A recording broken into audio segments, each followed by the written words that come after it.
सब टीम वापस कैसे आएगी? अभी क्या लगता है सीजन में इतने सारे लगातार हार के बाद अभी टीम में क्या गड़बड़, आपको क्या लग रहा है ओवरऑल क्या दिक्कत हो रही है?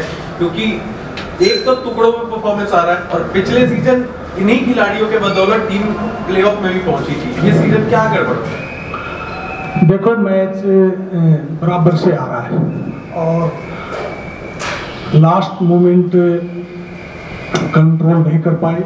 जब उनका रेडर बोनस लेके गया है वो हमारी मेन मिस्टेक थी। मैच तो पूरे के पूरा हमारे हाथ में चलता आ रहा था, लेकिन लास्ट मोमेंट में हमारी भी कैच हुई और उनका रेडर जो बोनस ले गया वो हमारा बैड लक था उस टाइम में हमारे। ये अगर हम जीत जाते तो लय में आ जाते। अब थोड़ा सा दबाव हुआ है, मैच अच्छा खेल के आ रहे हैं, लेकिन लास्ट मोमेंट में कंट्रोल होता है ना जो टीम का, वो नहीं हो पाया। नहीं, आज के मैच का तो आपने बता दिया कोच साहब, ओवरऑल क्या आपको लग रहा है कहाँ गड़बड़ हो जा रही है जिसकी वजह से 9 में से सिर्फ 2 मुकाबले जीत पाए? ओवरऑल बहुत मैचेस 3-4 मैचेस हमारे सेम आज की तरह हो गए। अगर वो तीनों चारों मैचेस हम जीत जाते तो हमारी पोजीशन अच्छी थी, तो लय बन जाती। अब इसी पोजीशन में हम मतलब 1-1, 2-2 नंबर से हार रहे हैं, तो नेचुरली बड़ा प्लेयर पे दबाव भी आ जाता है और खुल के खेल नहीं पाते। और मैच तो अच्छा था लेकिन हार तो हार होती है। सर मेरा सवाल है कि तमिल राइवल्स की जो टीम थी आज अच्छा खेल रही थी और ऐसा लग रहा था कि जीत जाएगी बेंगलुरु बुल्स से। टफ फाइट देखने को मिली दोनों टीमों की तरफ से। बस एक सवाल मेरा ये कि कई बार हमने देखा है इस टूर्नामेंट में कि जब टफ क्लोज जाने के बाद जो रेडर होते हैं, जो लास्ट रेड होती है, अक्सर वहाँ पे तमिल की टीम उस तरह से पॉइंट नहीं लेकर आ पाती है। तो क्या उस सिचुएशन में किसी और रेडर को आप भेज सकते थे या कोई और सोच थी आपकी अगर ऐसी सिचुएशन आगे आती है? तो हमारे रेडर नरेंद्र चल रहा था, अजिंका चल रहा था, तो हमें तो उन रेडरों पे विश्वास करना पड़ेगा। और लास्ट रेड पे जब उनको बोलते हैं कि एक कोने में मत चढ़ो, आगे जब कवरिंग आता है तो वहाँ अटैक करो, वो नहीं कर पाए। और सारे रेडर हमारे थोड़े अंडरवेट हैं, हैवी रेडर हमारे पास नहीं है। प्रॉब्लम हमारे पास ये है, तो देखते हैं। सर आप लगातार रेडर्स में तो चेंजेस हमें देखने को मिल रहे हैं हर मैच में। एक कॉर्नर की जोड़ी जो लगातार बदली जा रही है, कभी बस्तामी खेल रहे हैं, सागर खेल रहे हैं, तो वो एक बैलेंस नहीं बन पा रहा है पिछले कुछ मैचों से। दूसरा जो कवर है टीम का सीजन से स्टार्ट से लेके अब तक अनसेटल रहा है, कितने ही अनसक्सेसफुल टैकल देखने को मिले हैं, तो वो उसके लिए रिप्लेसमेंट नहीं है या फिर क्या कारण है कि कुछ उसमें सुधार देखने को नहीं मिल रहा है अब तक? देखो कवर और हाल ठीक खेलते हैं, लेकिन वही बात है कंट्रोलिंग का। लास्ट मोमेंट जब आता है, जब हमें नंबर देने की आवश्यकता नहीं होती, उस टाइम हमारा कवर नंबर दे देता है, वो मिस्टेक है। ये तो अंडरस्टैंडिंग प्लेयर की होनी चाहिए, उसके अंदर जो खेलता है ग्राउंड में प्लेयर की अंडरस्टैंडिंग होनी चाहिए, वो अंडरस्टैंडिंग उसमें नहीं आ रही। जब हमें आवश्यकता होती है नंबर की तब वो मारता नहीं है, अननेसेसरी उनकी जरूरत होती है तब मार देता है। आज भी ऐसा ही हमारे अभिषेक से राइट कवर से एक मिस्टेक जबरदस्त हुई है। सर मैं सिद्धार्थ कबड्डी अड्डा से, जैसे आपने बताया कि यंग टीम है हमारी और उस जो क्रंच मोमेंट हो रहे हैं उसमें जो यंग प्लेयर्स हैं वो अपने आप पे ना होश नहीं रख पा रहे हैं और वो चले जाते हैं उसको अटेम्प्ट करने के लिए। अगर हमारे पास कोई सीनियर प्लेयर होता तो क्या इस ये जो परिस्थिति हमें बार बार आ रही है, क्योंकि हम बहुत क्लोज मैचेस हारे हैं सर, और वहाँ पर एक्सपीरियंस बड़ा रोल प्ले करता है, तो उसके बारे में मैं आपसे जानना चाहूँगा। अगर ये जो क्लोज मैच हारे हैं वो अगर हम जीत जाते तो यही प्लेयर अपना एक्सपीरियंस दिखा देते। अब ये उस मोमेंट में देखो, मैं बताता हूँ आपको, एक ऐसी सिचुएशन में हम हार रहे हैं जहां प्लेयर के ऊपर नेचुरली दबाव आ जाता है कि मेरी वजह से अगर नंबर गया तो पूरा ब्लेम मेरे ऊपर होगा। तो वो उस डर से, उस भय से वो एक टेंशन पैदा हो जाती है। क्यों हम क्लोज मैच में वो प्लेयर ले लेता है और वो गलती कर देता है।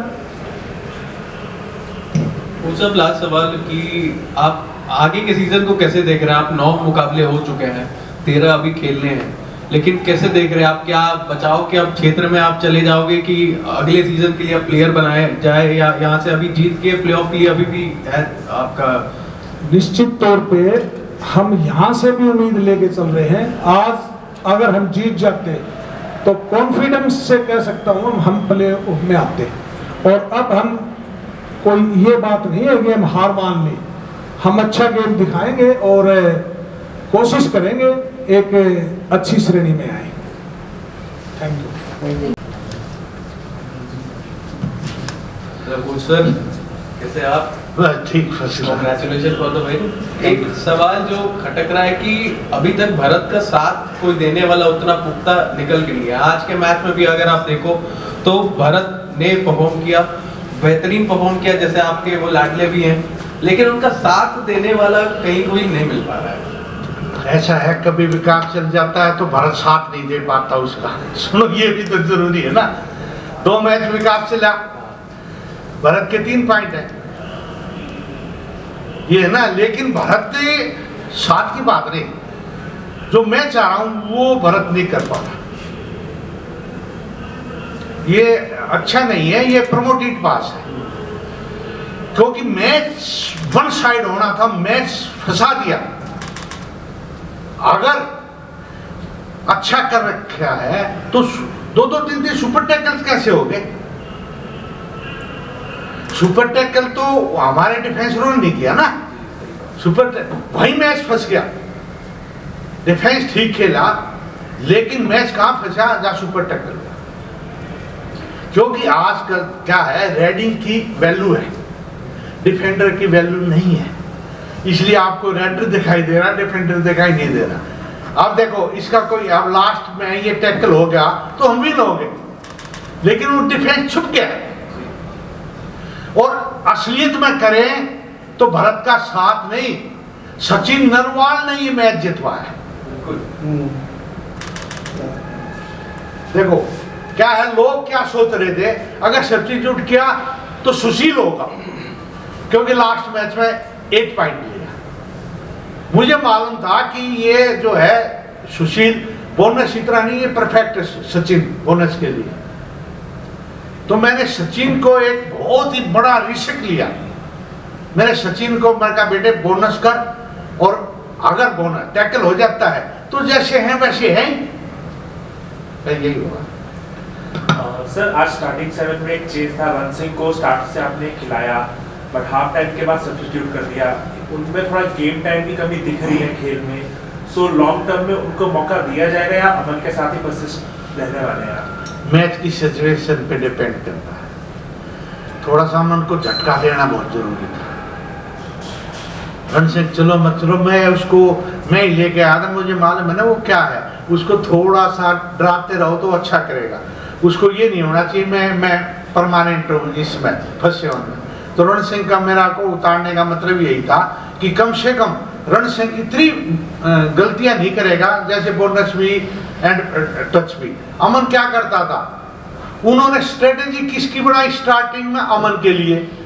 उन्होंने कहा हर रेडर जो है अमन पे जाएगा, हर रेडर अमन पे जाएगा। मेरा रण सिंह को उतारने का मतलब ही यही था कि सभी रेडरों की थी अमन को मारो, अमन को मारो, क्योंकि वीकनेस कहाँ है? अमन। तो वो थोड़ा चेंज करने के लिए मैंने ये किया। सर थोड़ा टीम का मोमेंटम ऊपर नीचे चल रहा है, जीत रहे हैं हार रहे हैं, जीत रहे हैं हार रहे हैं। अब जीत मिली है, क्लोज जीत मिली है, कॉन्फिडेंस मिलेगा, तो इसे कंटिन्यू रखने के लिए अब क्या स्ट्रेटेजी आने वाले मैचों में रहेगी, क्योंकि क्रूशियल स्टेज आ रहा है टूर्नामेंट का? देखो बेंगलुरु बुल्स इस चीज के लिए जानी जाती है कि लास्ट मैच होगा हम हथियार नहीं डालते, मतलब हमें ये है कि हम संघर्ष करेंगे इसी चीज के लिए। आप देखो 4 या 5, 6 मैच लूज हो गए, लेकिन हमने उसी के अनुसार खेलना है। टीम आओ जाओ। सिर्फ मैं एक मैच को मानता हूं कि हम एक मैच लूज हुए, बस 6 मैच लूज नहीं हुए, कोई 1 पॉइंट से 2, हम एक मैच लूज हुए जो 20 से ऊपर पॉइंट है बस। क्योंकि ये तो एक मैच है, कभी कोई, लेकिन मोर में प्लेयरों का मोर डाउन मैं करता नहीं। ठीक है, जो मुकद्दर में है अपना 100% दो, तो मुकद्दर में हो मिलेगा। सर मैं एक क्लास क्वेश्चन सर मैं सिद्धार्थ कबड्डी अड्डा से मैं सवाल तो सचिन पे पूछने वाला था, पर मैं एक स्ट्रैटेजी पे आपसे सवाल पूछूंगा।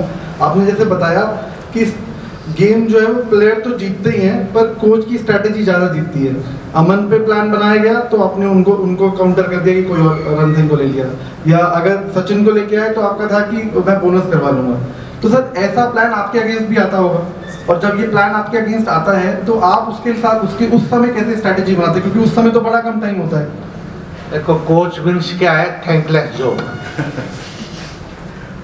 अगर मैं यही सचिन को उतारा, अगर सचिन से पॉइंट नहीं बनता और या सचिन वो तो कहते कोच क्या है, कोच ने मरवा दी।